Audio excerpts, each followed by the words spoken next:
ಸರಣಿ ಹೃದಯಾಘಾತಗಳ ಬಗ್ಗೆ ಸಮೀಕ್ಷೆ ನಡೆದಿದ್ದು, ಸಮೀಕ್ಷೆಯ ವರದಿ ರಾಜ್ಯ ಸರ್ಕಾರದ ಕೈ ಸೇರಿದೆ. ಕೋವಿಡ್ ಲಸಿಕೆ ಹೃದಯಾಘಾತಗಳಿಗೆ ಕಾರಣವಾಗಿಲ್ಲ ಎಂದು ಆರೋಗ್ಯ ಸಚಿವ ದಿನೇಶ್ ಗುಂಡೂರಾವ್ ಸ್ಪಷ್ಟಪಡಿಸಿದ್ದಾರೆ.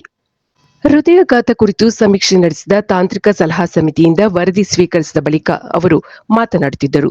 ಕೋವಿಡ್ ಲಸಿಕೆಯಿಂದ ಹೃದಯಾಘಾತ ಸಂಭವಿಸುತ್ತಿದೆ ಎನ್ನುವ ಆರೋಪವನ್ನು ಅವರು ಅಲ್ಲಗಳೆದಿದ್ದಾರೆ. ಹೃದಯಾಘಾತಕ್ಕೆ ಕೋವಿಡ್ ಲಸಿಕೆ ನೇರ ಕಾರಣವಾಗಿಲ್ಲ. ಮಧುಮೇಹ, ಕೊಬ್ಬು ಸೇರಿದಂತೆ ಅನೇಕ ಅಡ್ಡ ಪರಿಣಾಮಗಳು ಹೃದಯಾಘಾತಕ್ಕೆ ಕಾರಣವಾಗಿದೆ. ಬಿಪಿ, ಶುಗರ್, ದಪ್ಪ ಆಗಿರುವುದು, ದೈಹಿಕ ಚಟುವಟಿಕೆ ಇಲ್ಲದೆ ಇರುವುದು ಕೂಡ ಹೃದಯಾಘಾತಗಳು ಹೆಚ್ಚಾಗಿರುವುದಕ್ಕೆ ಕಾರಣವಾಗಿದೆ ಎಂದು ಆರೋಗ್ಯ ಸಚಿವರಾಗಿರುವ ದಿನೇಶ್ ಗುಂಡೂರಾವ್ ತಿಳಿಸಿದರು.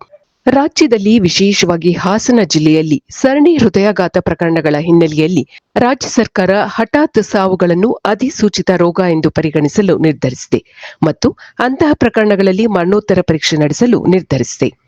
ರಾಜ್ಯದಲ್ಲಿ 15 ವರ್ಷಕ್ಕಿಂತ ಮೇಲ್ಪಟ್ಟ ಜನರನ್ನು ಹೆಚ್ಚಿನ ತಪಾಸಣೆಗೆ ಒಳಪಡಿಸಲಾಗುವುದು ಎಂದು ದಿನೇಶ್ ಗುಂಡೂರಾವ್ ತಿಳಿಸಿದರು. ಕೊರೋನಾ ರೋಗದಿಂದ ಸ್ವಲ್ಪ ಮಟ್ಟಿಗೆ ಹೃದಯಾಘಾತಗಳು ಹೆಚ್ಚಾಗಿದೆ. ಕೊರೋನಾ ಬಂದ 1 ವರ್ಷದೊಳಗೆ ರಕ್ತನಾಳ ಬ್ಲಾಕೇಜ್ ಆಗುವ ಸಾಧ್ಯತೆ ಇದೆ. ಆದರೆ 3 ವರ್ಷದ ನಂತರ ಅದರ ಪರಿಣಾಮ ಅಷ್ಟರ ಮಟ್ಟಿಗೆ ಇಲ್ಲ. ಹೃದಯಾಘಾತಕ್ಕೆ ಲಸಿಕೆ ಕಾರಣವಲ್ಲ ಎಂದರು. ಇದು ಈ ದಿನದ ಸುದ್ದಿ. ನಿರಂತರ ಸುದ್ದಿಗಳಿಗಾಗಿ ವೀಕ್ಷಿಸುತ್ತಿರಿ ಜೀನಿ ನ್ಯೂಸ್. ನಮಸ್ಕಾರ.